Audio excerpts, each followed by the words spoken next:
Numbers chapter 19. Now the Lord spoke to Moses and Aaron, saying, This is the ordinance of the law which the Lord has commanded, saying, Speak to the children of Israel, that they bring you a red heifer without blemish, in which there is no defect, and on which a yoke has never come. You shall give it to Eleazar the priest, that he may take it outside the camp, and it shall be slaughtered before him. And Eleazar the priest shall take some of its blood with his finger, and sprinkle some of its blood 7 times directly in front of the tabernacle of meeting. Then the heifer shall be burned in his sight. Its hide, its flesh, its blood, and its offal shall be burned. And the priest shall take cedar wood, and hyssop, and scarlet, and cast them into the midst of the fire, burning the heifer. Then the priest shall wash his clothes. He shall bathe in water, and afterwards he shall come into the camp. The priest shall be unclean until evening. And the one who burns it shall wash his clothes in water, bathe in water, and shall be unclean until evening. Then a man who is clean shall gather up the ashes of the heifer, and store them outside the camp in a clean place, and they shall be kept for the congregation of the children of Israel for the water of purification. It is for purifying from sin. And the one who gathers the ashes of the heifer shall wash his clothes, and be unclean until evening. It shall be a statute forever to the children of Israel, and to the stranger who dwells among them. He who touches the dead body of anyone shall be unclean 7 days. He shall purify himself with water on the 3rd day and on the 7th day, then he will be clean. But if he does not purify himself on the 3rd day and on the 7th day, he will not be clean. Whoever touches the body of anyone who has died and does not purify himself defiles the tabernacle of the Lord. That person shall be cut off from Israel. He shall be unclean, because the water of purification was not sprinkled on him.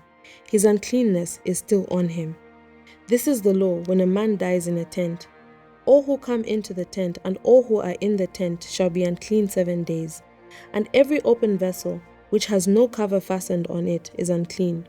Whoever in the open field touches one who is slain by a sword, or who has died, or a bone of a man, or a grave, shall be unclean 7 days. And for an unclean person, they shall take some of the ashes of the heifer burnt for purification from sin, and running water shall be put on them in a vessel. A clean person shall take hyssop and dip it in water, sprinkle it on the tent, on all the vessels, on the persons who were there, or on the one who touched a bone, the slain, the dead, or a grave. The clean person shall sprinkle the unclean on the 3rd day and on the 7th day, and on the 7th day he shall purify himself, wash his clothes, and bathe in water. And at evening he shall be clean.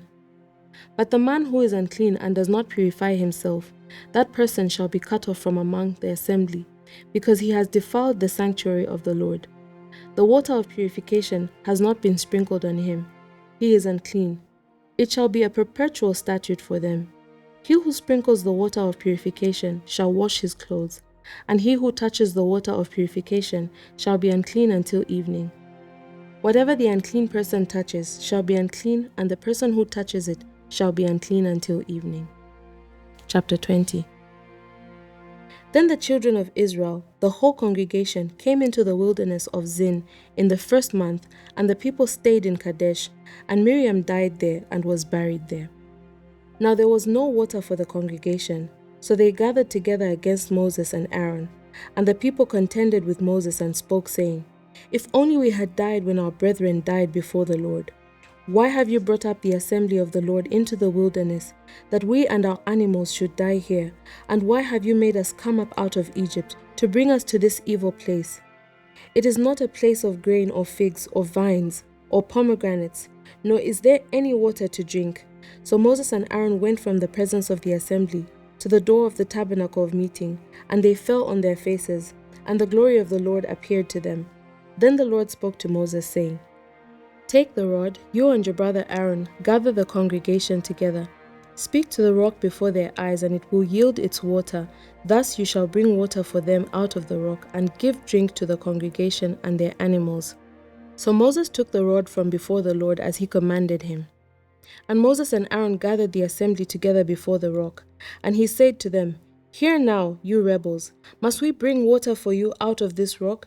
Then Moses lifted his hand and struck the rock twice with his rod, and water came out abundantly, and the congregation and their animals drank. Then the Lord spoke to Moses and Aaron, "Because you did not believe me, to hallow me in the eyes of the children of Israel, therefore you shall not bring this assembly into the land which I have given them." This was the water of Meribah, because the children of Israel contended with the Lord, and he was hallowed among them. Now Moses sent messengers from Kadesh to the king of Edom. "Thus says your brother Israel, you know all the hardship that has befallen us, how our fathers went down to Egypt, and we dwelt in Egypt a long time, and the Egyptians afflicted us and our fathers.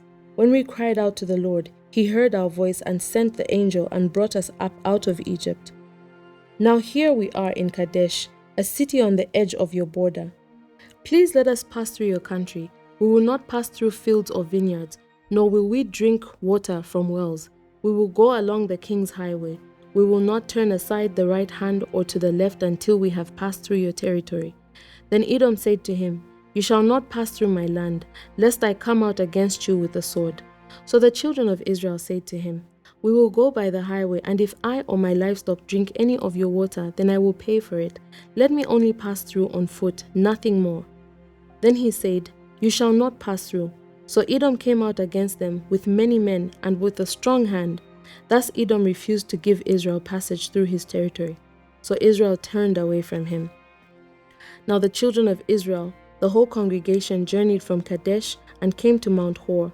And the Lord spoke to Moses and Aaron in Mount Hor by the border of the land of Edom, saying, "Aaron shall be gathered to his people, for he shall not enter the land which I have given to the children of Israel, because you rebelled against my word at the waters of Meribah.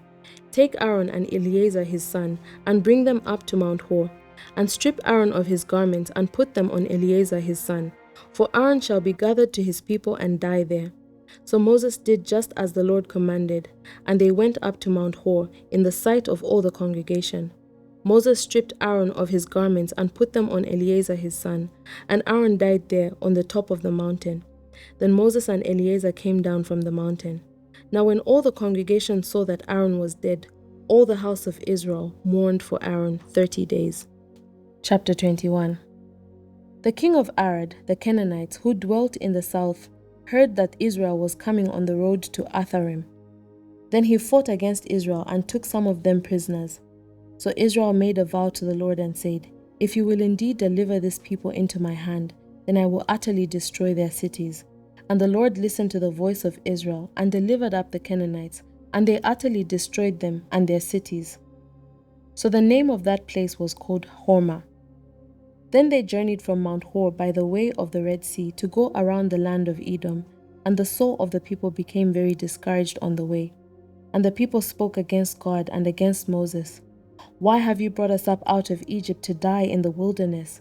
For there is no food and no water, and our soul loathes this worthless bread."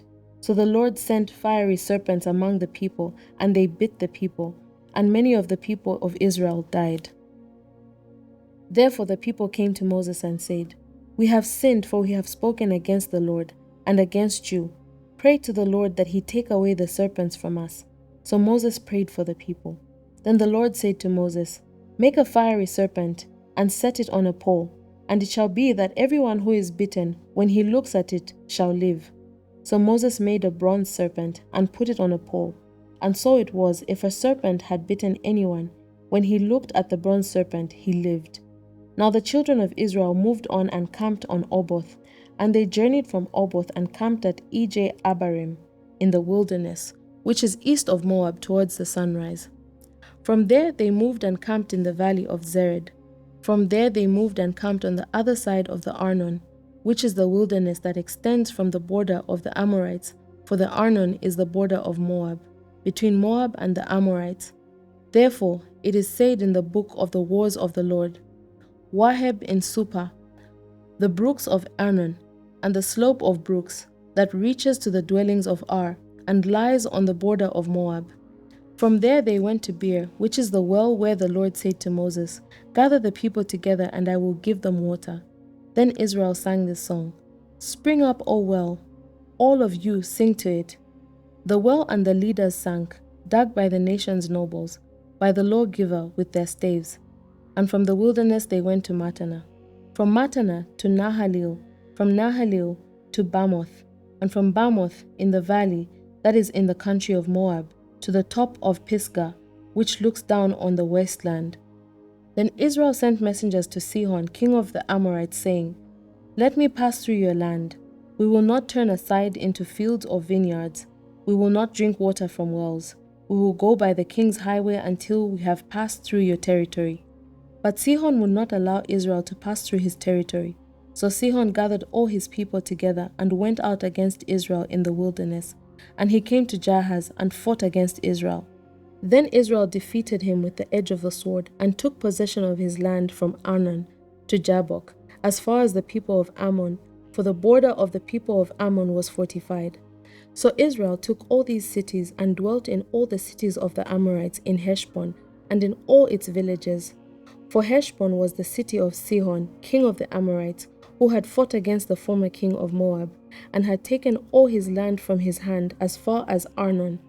Therefore those who speak in Proverbs say, Come to Heshbon, let it be built, let the city of Sihon be repaired. For fire went out from Heshbon, a flame from the city of Sihon. It consumed Ar of Moab, the lords of their heights of Arnon.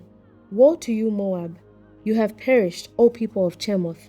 He has given his sons as fugitives, and his daughters into captivity, to Sihon king of the Amorites. But we have shot at them. Heshbon has perished as far as Dibon. Then we laid waste as far as Nopah, which reaches to Medeba. Thus Israel dwelt in the land of the Amorites. Then Moses sent to spy out Jazer, and they took its villages and drove out the Amorites who were there. And they turned and went up by the way to Bashan. So Og, king of Bashan, went out against them, he and all his people, to battle at Edrei. Then the Lord said to Moses, Do not fear him, for I have delivered him into your hand, with all his people and his land, and you shall do to him as you did to Sihon, king of the Amorites, who dwelt at Heshbon. So they defeated him, his sons and all his people, until there was no survivor left him. And they took possession of his land.